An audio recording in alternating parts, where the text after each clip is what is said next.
భేష్ భేష్ భేష్. ఆ దుర్గమ్మ తల్లి కృప వలన ఎంత మంచి కోడలు దొరికింది మాకు. మా మనసులో ఏముందో చెప్పకుండానే చాలా బాగా అర్థం చేసుకుంటుంది.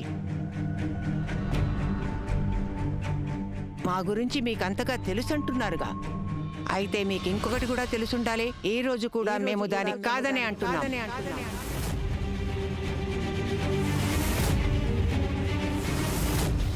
రాణా గారి వివాహం ఓ మామూలు అమ్మాయితో జరిపించాలనుకుంటున్నారా?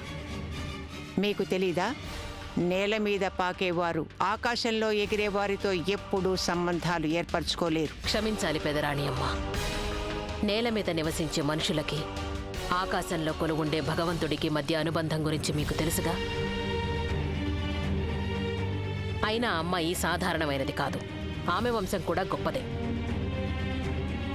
ఆమీర్ కోట్లో ఉండే అత్యంత ధనవంతుల కుటుంబం వారిది.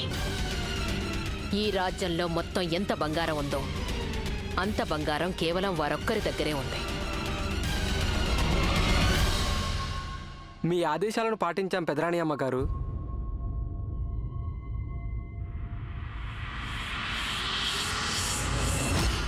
రాజమహల్ దారిలో మాకు అమ్మాయి కనపడింది. ఆమెనెవరో దుండగులు తరుముతున్నారు. అప్పుడు మేము ఆమెను కాపాడాం. మాతో ఇక్కడికి తీసుకొచ్చాం. వయసులో ఉన్న ఆడపిల్ల రాత్రివేళ ఆ విధంగా తిరుగుతోందంటే మంచి కుటుంబానికి చెందింది కాదనుకుంటాం. మంచి కుటుంబంలో పుట్టిన వారెవరూ అలా తిరగరు. సరే, ఎవరెలా ఉన్నా అందరూ మన ప్రజలే కదా. స్పృహలోకి వచ్చేదాకా ఆమెను జాగ్రత్తగా చూసుకోండి. మీరొకసారి గాయత్రిని చూడొచ్చు కదా పెదరాణి అమ్మ. అమ్మాయి మంచిది, గుణశీలి, సంస్కారవంతురాలు.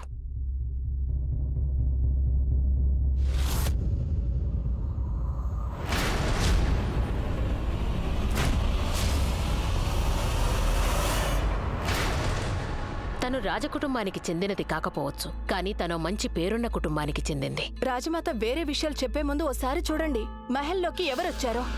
గాయత్రి, మన రాజకుటుంబానికి కాబోయే కోడలు.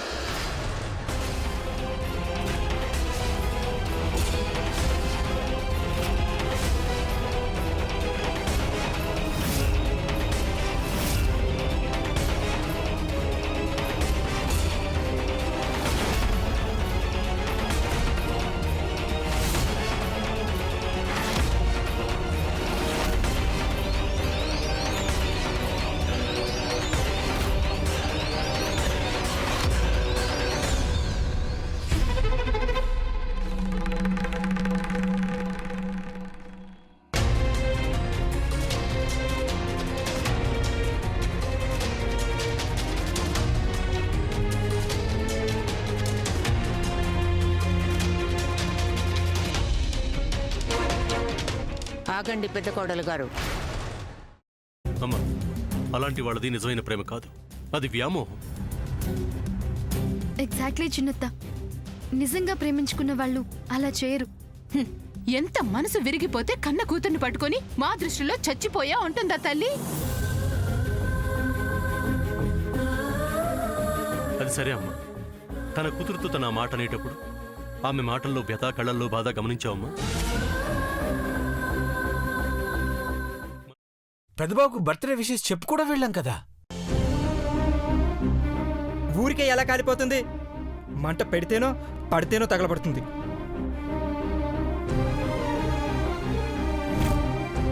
కరెక్ట్ చిన్నబాబు, నీకొచ్చినట్టే నాకు డౌట్ వచ్చింది. పార్వతే షర్టును తగలబెట్టిందనుకుంటా.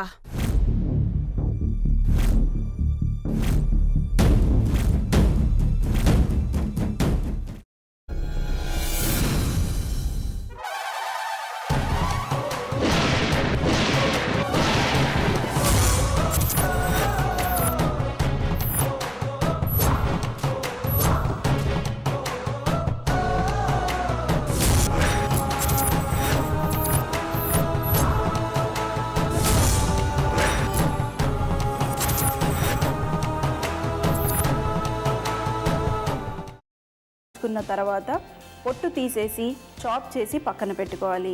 ఒక ప్యాన్లో కొద్దిగా నూనె వేడి చేసి అందులో ఆవాలు, మినప్పప్పు, శనగపప్పు, కరివేపాకు, సన్నగా తరిగి పెట్టుకున్న ఉల్లిపాయలు వేసుకుని 1 నిమిషం పాటు వేయించుకోవాలి. ఆ తర్వాత కాల్చి కట్ చేసి పెట్టుకున్న వంకాయని కూడా అందులో వేసుకుని బాగా మిక్స్ చేసి బౌల్లోకి ట్రాన్స్ఫర్ చేసుకుని అందులో తగినంత చిక్కటి పెరుగు లేదా పల్చటి పెరుగు వేసుకుని మిక్స్ చేసి అన్నంతో కానివ్వండి, చపాతీతో కానివ్వండి సర్వ్ చేసినా చాలా బాగుంటుంది.